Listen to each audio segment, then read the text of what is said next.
मेज पर कुछ रंग बिरंगे हाइलाइटर रखे हैं, कुछ किताबें, कुछ नोट्स भी हैं। नोट्स की एक कॉपी पर लिखा है नथिंग इज इम्पॉसिबल। मेज से सटी दीवार पर एक स्टिकी नोट लगा है जिस पर लिखा है आई वांट सिलेक्शन। एक कुर्सी भी है। ऐसी ही कुर्सी मेजों पर बैठकर लड़के और लड़कियां दुनिया के कठिन से कठिन सवालों का जवाब ढूंढते हैं।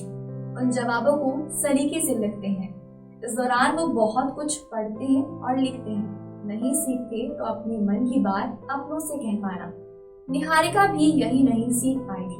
अगर सीख पाती तो अपनी माँ से कह देती कि माँ मुझसे नहीं हो पा रहा है, बहुत अकेली हो गई हूँ। अगर वो ऐसा कर पाती तो आज ये कमरा इतना खाली नहीं होता।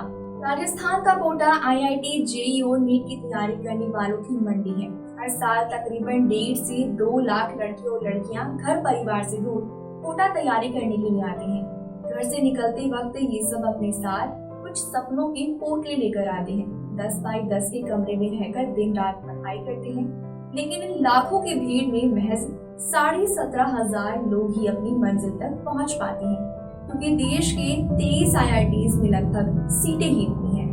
बीते साल इसी भीड़ के साथ निहारिका भी कोटा आई थी। 3 बहनों में सबसे बड़ी थी तो घर वालों को उम्मीदें भी ज्यादा थी। 12वीं में नंबर कुछ कम रह गए थे, इसलिए निहारिका 12वीं में मॉक एग्जाम के साथ ही JEE की तैयारी कर रही थी। इसके लिए उसने कोटा का रेजोनेंस कोचिंग इंस्टीट्यूट ज्वाइन किया हुआ था। कोचिंग वालों ने कोर्स जनवरी की शुरुआत में ही कंप्लीट करवा दिया था। रिवीजन के लिए वो अपने घर बोरखेड़ आ गई थी।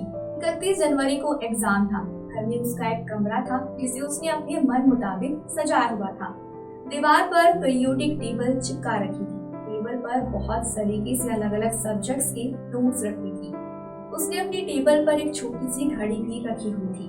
फिजिक्स की नोटबुक में उसने लिखा है नथिंग इज इम्पॉसिबल। इस सब के बाद भी ना जाने निहारिका कहाँ हिम्मत हार गई। उसकी हिम्मत टूट गई, वो डर गई। उम्मीदों का बोझ शायद बहुत भारी हो गया था। एग्जाम के महज 2 दिन पहले ही उसने अपने दुपट्टे को अपने गले में बांधकर सबको अलविदा कह दिया। कमरे की रौनक उसके साथ ही चली गई। रह गया तो सिर्फ एक लेटर जिसमें उसने महज 3 लाइनों में जाने का कारण बता दिया। उसने एक सॉरी में अपनी पूरी कहानी खत्म कर दी। काश जो वो लेटर लिख कर गई है वो किसी से कह पाती, मगर 18 साल की निहारिका बिना कुछ कहे ही हमेशा के लिए चली गई। निहारिका के बारे में उसके चचेरे भाई ने बताया कि वो पढ़ने में अच्छी थी। दिन में कम से कम 6 से 7 घंटे पढ़ाई किया करती थी। पेपर आने वाला था, एग्जाम इसका डेट भी आई थी 31 को, तो उसको लेके स्ट्रेस में थी। 12th भी दोबारा पढ़ रही थी, परसेंट कम थी तो पिछले साल से। पढ़ाई का तनाव था क्या इसको? हाँ, पढ़ाई का तनाव था, बहुत ज़्यादा पढ़ाई का स्ट्रेस था। कभी बात हुई कि इस तरह की पढ़ाई का तनाव है या? पढ़ाई की बोलती रहती थी, वैसे 6, 7, 8 घंटे पढ़ती रहती थी। ऑनलाइन भी क्लास चलती थी, मतलब पढ़ाई में ज़्यादा रहती थी। पढ़ने में अच्छी थी, हाँ, इंटेलिजेंट थी। इस मामले पर कोटा के डिप्टी SP धर्मवीर सिंह ने क्या बताया वो भी सुनिए। निहारिका नाम की लड़की है, 18 साल उम्र है, रहने वाली सारोला कलां झालावाड़ की है मूल रूप से। अभी 3 साल पहले यहाँ कोटा में से बिहार इलाका थाना बोरखेड़ा में रहने लगे हैं। इसने पिछली साल 12th किया था, इस साल डमी एग्जाम देकर रही थी और रेजोनेंस कोचिंग से कोचिंग ले रही थी।